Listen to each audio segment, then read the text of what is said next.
Oi gente, eu sou o Neto, esse aqui é o canal 1000 Páginas e não importa o que você faça, você sempre será um Yakuza.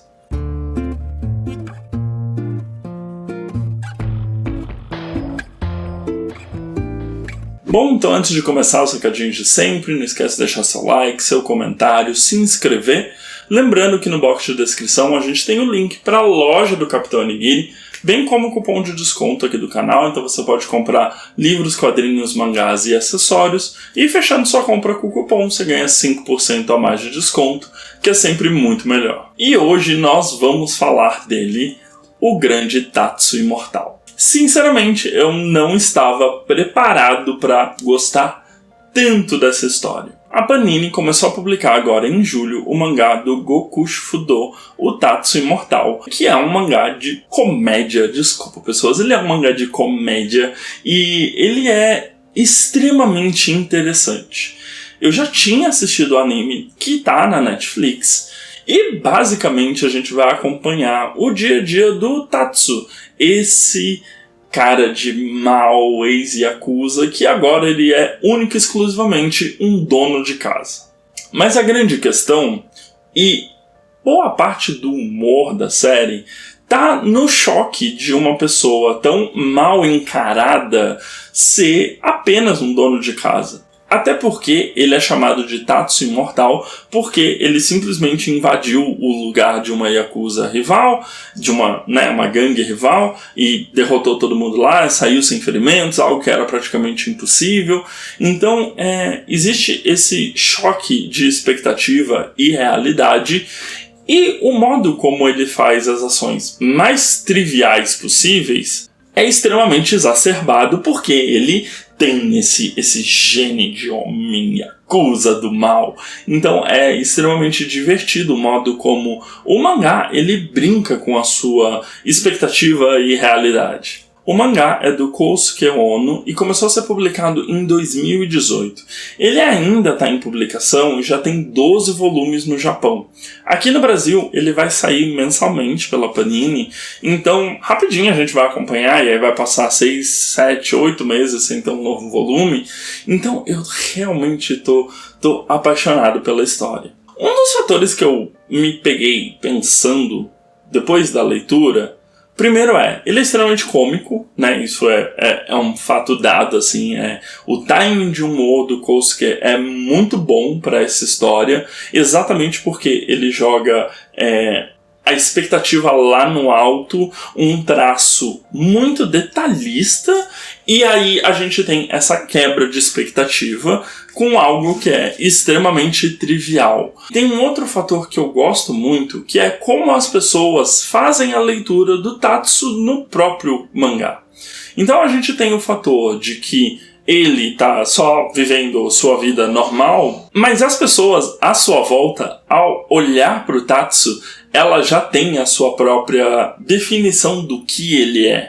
Então também tem esse choque das pessoas descobrindo que ele apenas é um dono de casa e um excelente dono de casa. Então quando ele vai e começa a se relacionar com as senhorinhas do bairro, trocar receita, né? Então ele vai fazer uma aula de culinária, ou o modo como os policiais primeiro encaram ele e aí até ele explicar toda a situação.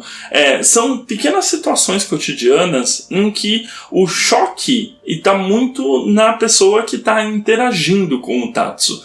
O Tatsu em si é uma pessoa sem atributos humorísticos. Ele é sério, taciturno, extremamente denso e pesado, mas as pessoas à volta dele olham isso e não conseguem pensar nessa pessoa com essa característica que ele tem em outro contexto que não seja o contexto da Yakuza. Então a gente tem essa pivotada que é os personagens tendo as reações mais absurdas possíveis quando ele se mostra apenas como dono de casa. Eu gosto que também acaba gerando aquelas tradicionais confusões divertidas em que os personagens ou não entendem qual é o lance do Tatsu, ou simplesmente criam uma teoria na própria cabeça deles. E nesse primeiro volume mesmo a gente tem um antigo subordinado, um colega, enfim, alguém que conhecia o Tatsu da vida de Yakuza, que estava procurando por ele e começa a encarar tudo que o Tatsu está ensinando sobre ser um dono de casa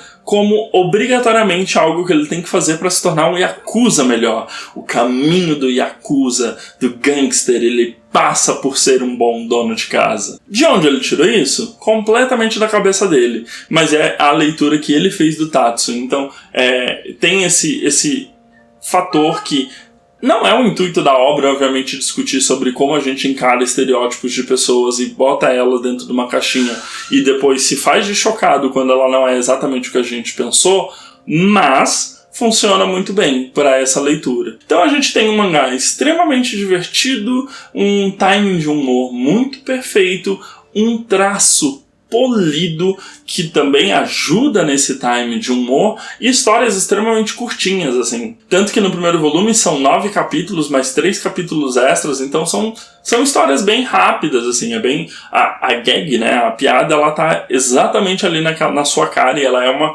piada situacional. Como é o primeiro volume, é muito difícil a gente estabelecer personagens ou coisas do tipo.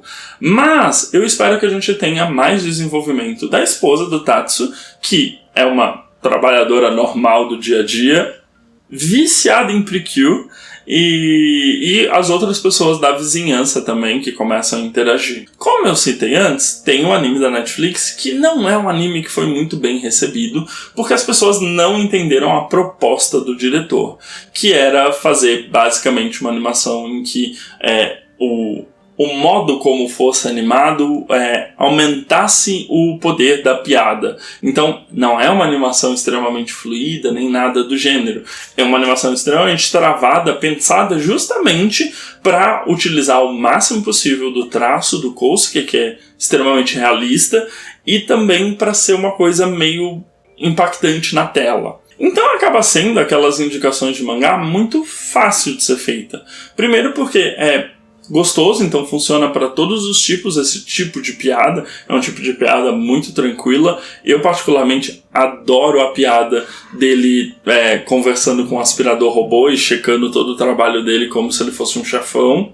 Então é uma leitura super rápida, porque as piadas funcionam, a tradução está excelente, foi bem adaptado, então tem um ritmo bom, é um senhor mangá mesmo, que é difícil a gente ver mangá de comédia sendo publicado no Brasil, mas foi um acerto em cheio aí da Panini. Ele está saindo mensalmente no Brasil por R$ 36,90, são 12 volumes no Japão, não sei se a gente vai exatamente se emparelhar com ele antes deles mudarem a periodicidade. E começou a publicação agora em julho de 2023, então tá super fácil achar o primeiro e o segundo volume, que se eu não me engano são os que estão publicados, vai sair o terceiro agora, é uma boa coleção para se começar. E a tradução foi da Eliana Celestino. Mas é isso sobre Tatsu Imortal. Eu provavelmente vou continuar acompanhando essa história, porque eu não estava preparado para gostar tanto quanto eu gostei desse primeiro volume.